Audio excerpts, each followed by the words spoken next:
I founded the Sweet Potato Queens in 1982 after a divorce and the death of my father.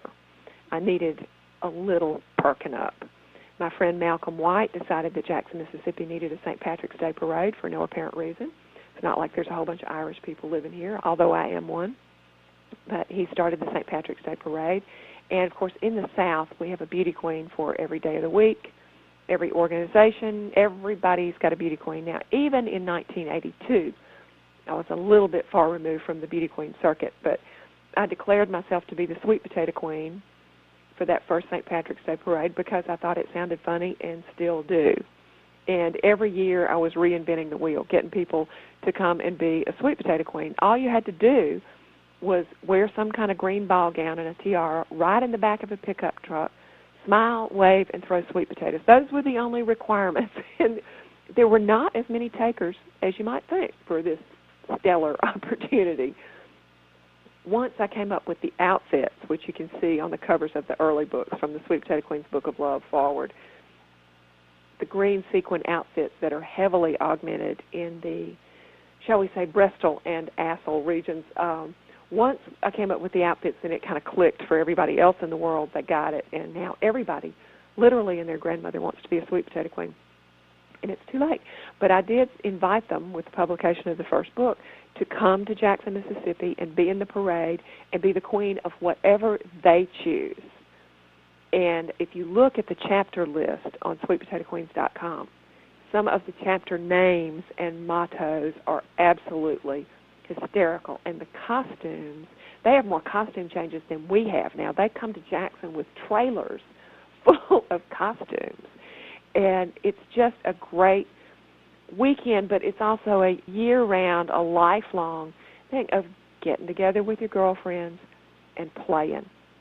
The dressing up funny and acting stupid for just a little while makes it possible to step outside yourself for just a little while and become somebody else that doesn't have a worthless ex-husband, child in therapy, breast cancer, whatever it is that you're dealing with. And you're just a little bit stronger spiritually to go back and tote that load when you have to.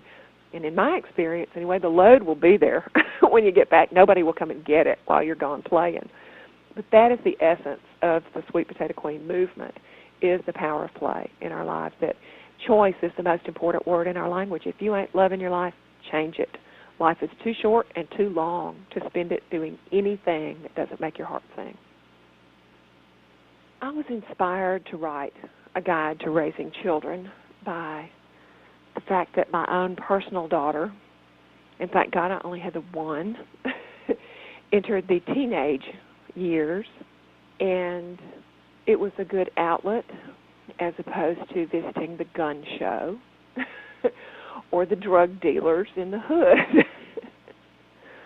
Nothing can prepare a person for the onslaught of adolescence in their own children. Any child they have to share a space with, nothing can prepare you for that. And it's a good thing, because if when you told people who were expecting or contemplating having children, if you could really communicate to them the horrors of the teenage years of their offspring, the human race would have died off centuries and centuries ago. We would not be having this conversation. There would be nothing but roaches and alligators, I guess, roaming the earth.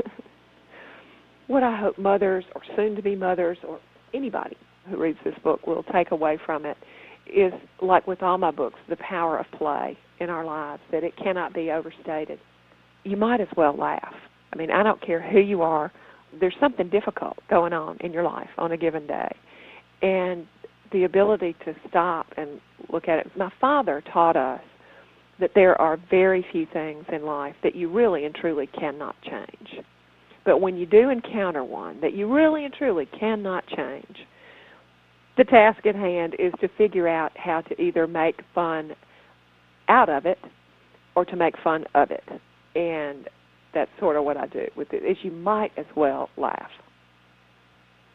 The title of the book, The Sweet Potato Queen's Guide to Raising Children for Fun and Profit, anybody who's ever had a child, known a child, or been a child, which pretty much covers everybody, I believe, knows that it may rarely be fun. It's fun on the odd occasion.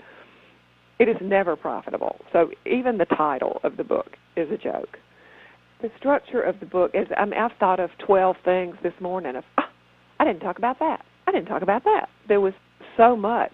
Child rearing is the most all-encompassing, 24/7, never any moment of relief job ever.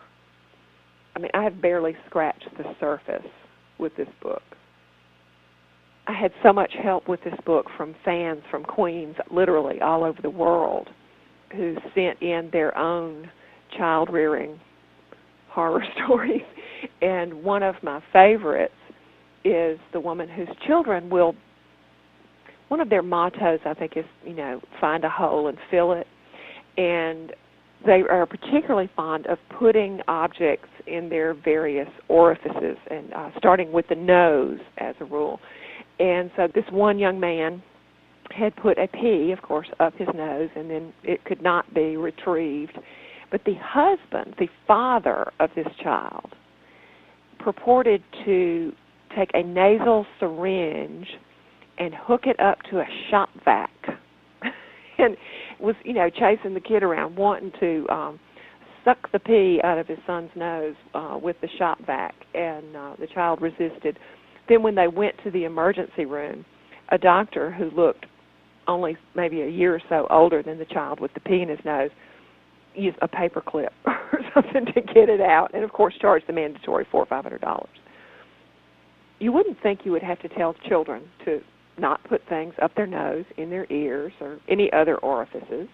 One of the basic premises of childhood is to find a hole and fill it. So I know of one young man who found a very tiny hole on the inside of the dishwasher that no adults had ever seen. It was in there because it was not on eye level for them. However, it was perfect for him, and he found a very small, looked and looked until he found a rock just the right size that would fit into that hole, just to see what would happen. And all of the bubbles that would normally be inside the dishwasher came out into the kitchen and down the hall and into the den and filled most of the house. So in case you're wondering what will happen if you put a rock in that little hole, there you go. I want to invite everybody to go to our website, www.sweetpotatoqueens.com. You can see my daily or semi-daily blog from the Big Ass Bus Tour, and you can see a gallery of photographs from all the book signings and also from past events in Jackson, Mississippi, where I do live, and all centered around the Million Queen March, which happens the third weekend of every March in Mississippi, where queens come from literally all over the world. There are over 5,400 chapters of Sweet Potato Queen groups in 22 countries today. There's a chapter in Saudi Arabia. Their motto is "No veils for us." I'm terrified for them. I hope they live in a bunker, but I do love them. So you can see all manner of photographs from past events and the book tour. You can see the Big Ass Bus and our schedule of events of where we will be all over the country for the next 2 months. So come see us at sweetpotatoqueens.com. If you write to me at hrhjill@sweetpotatoqueens.com, I do personally answer every single email.